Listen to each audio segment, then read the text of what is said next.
வணக்கம் மக்களே. மல்லித்தழை ரசம் வைக்கிறது எப்படின்னு இப்போ பார்க்கலாம்.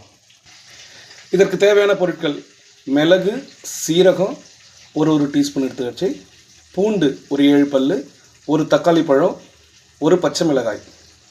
மல்லித்தழையை நுணுக்கி இது கூடவே சேர்த்து நம்ம அரைச்சி எடுத்துக்கலாம். ரசத்துக்கு தேவையான புளி ஒரு லெமன் சைஸ் புளி எடுத்துருக்கோம். அரைச்சி எடுத்துக்கிட்டாச்சு. பாருங்கள், பச்சை கலரில் இருக்குது. நல்லா கொஞ்சம் வளவலன்னு அரைச்சி எடுத்துக்கலாம். நார்மலாக நம்ம ரசம் செய்கிறப்பலே செய்ய வேண்டியது தான். ஒரு பாத்திரம் வச்சாச்சு. தேவையான அளவு எண்ணெய், ஒரு 1/4 டீஸ்பூன் கடுகு நல்லா பொரியட்டும். கடுகு நல்லா வெடிச்சிடுச்சு. 2 காஞ்ச மிளகாய் போட்டுக்கலாம். கொஞ்சமாக கருவேப்பிலை,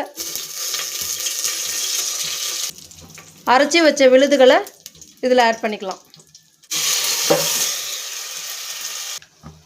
இப்போ நம்ம உள்ளே விட்டுருக்க அந்த விழுது வந்து பார்த்திங்கனாக்கா செமி பாயில் ஆகணும். ஃபுல்லாக பாயில் ஆகிடுச்சுனாக்கா அந்த மல்லித்தழையுடைய வாசம் நமக்கு கிடைக்காது. இந்த நேரத்தில் நம்ம புளி கரைசலை விற்றுக்கலாம்.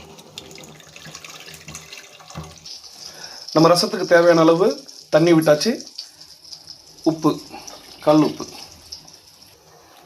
நம்ம மல்லி ரசத்துக்கு எல்லாத்தையும் சேர்த்தாச்சு. இப்போ அந்த மல்லி ரசம் பார்த்திங்கனாக்கா கொதிக்க விடக்கூடாது. நார்மலாக நம்ம நுரக்கட்டி வந்த உடனே இறக்கிக்கலாம். இறக்கும் பொழுது கொஞ்சமாக மல்லித்தழையை மேலே தூவி விட்டுக்கலாம். என்னடா மல்லி ரசத்துக்கே மல்லி தழைன்றீங்களா? மல்லி எந்த அளவுக்கு உடம்பு சேர்த்துக்கிறோமோ அந்தளவுக்கு உடம்புக்கு ஆரோக்கியம். தேவையான அளவு பெருங்காயத்தூள் சேர்த்துக்கலாம்.